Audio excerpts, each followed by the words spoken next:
Eto na nga mga chong, marami tayong basketball updates. Stephen Holt at Maverick Ahanmisi, ang hero ng Barangay Ginebra. Poy Eram nagsalita na matapos asarin ng crowd na iyakin. Sa nakalipas nga na Game 4 Finals kagabi ay intense at pisikalan nga ang dalawang koponan kung saan ilang mga players ang nagkasakitan, dumugo pa yung noo ni RHJ.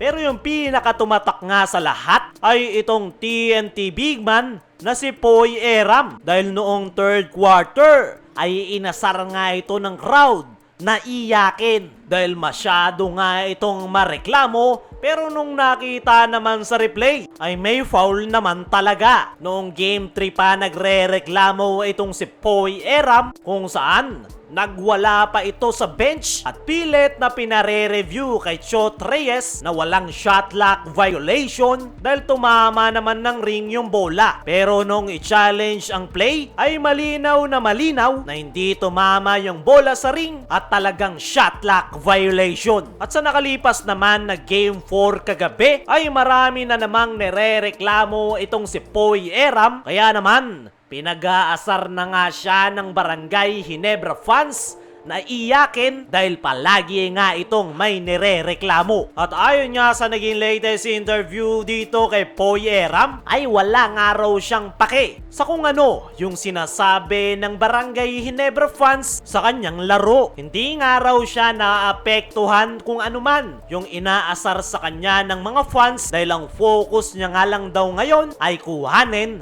ang panalo. Patungkol naman sa mga nire-reklamo niya sa referee ay wala naman daw talaga siyang foul at bolang-bola raw yung block shot niya kay Japit. Para sa akin mga chong ay ang nakalipas na Game 4 ay mas pabor pa nga sa TNT Tropang Giga ang tawagan dahil noong third quarter sunod-sunod yung mga foul ng Barangay Ginebra kung saan maaga nga silang na foul trouble na naging dahilan kung bakit muntik-muntikan ng makahabol ang TNT Tropang Giga. Kaya naman sa nire-reklamo ni Poy Eram ay mas lamang pa nga sila sa tawagan. Sa ngayon ay wala nga raw pake itong si Poy Eram sa Barangay Ginebra fans at magkita-kita na lang daw sa darating na Game 5. Dumako naman tayo dito sa kabilang balita. Stephen Holt at Maverick Ahanmisi, ang hero ng Barangay Ginebra. So nakalipas nga na Game 4 kagabi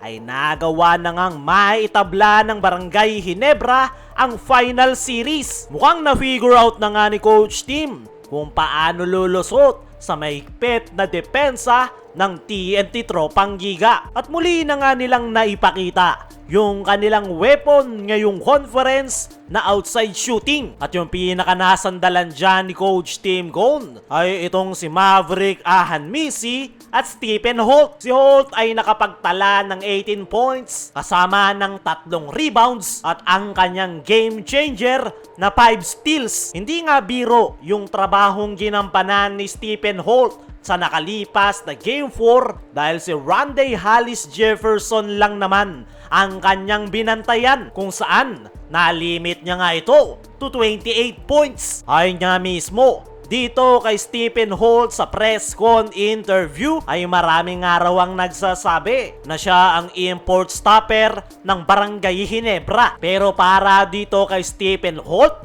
ay ginagawa niya nga lang daw ang kanyang trabaho. At ngayon na si Rondae Hollis Jefferson ang nakatoka niyang depensahan ay hindi nga raw yan madali. Hindi nga raw nila mapipigilan si RHJ at ang tanging magagawa lang raw nitong si Stephen Holt ay pahirapan ang nasabing import. Ang mindset nga raw nitong si Stephen Holt ay wala nga raw siyang pake kung makapuntos man sa kanya si RHJ. Hindi nga daw dapat sila ma-discourage every time na makakapuntos ang nasabing import. Kailangan lang raw na nakafocus sila sa kanilang role at ang trabaho nga nitong si Stephen Holt ay ang pagdepensa kay RHJ. Para sa akin mga chong ay effective na defender itong si Stephen Holt kay Rondae Hollis Jefferson dahil kaya nga nitong sumabay sa bilis ng nasabing import. Kaya rin nitong mag-close out every time nasusubok ng outside shot si Rondae. Bukod sa depensa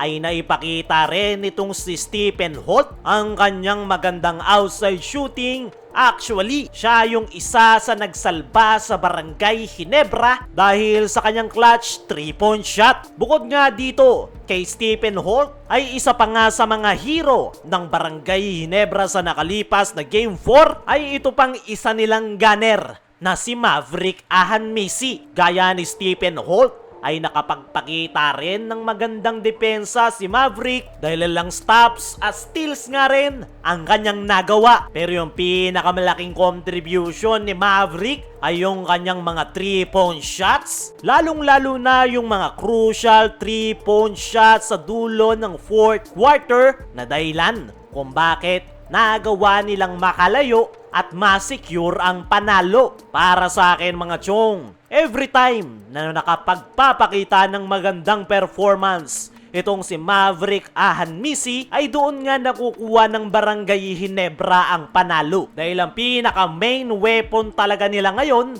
ay ang kanilang outside shots. At yan nga yung naibibigay ni Maverick sa kanyang koponan. Kaya naman, nagawa nga nilang makuha ang panalo at tabla na nga ang final series. Kayo mga chong, ano ang masasabi nyo sa dalawang hero ng Ginebra na si Maverick Ahanmisi at Stephen Holt? Ano rin yung masasabi nyo dito kay Poy Eram? Iyakin nga ba talaga?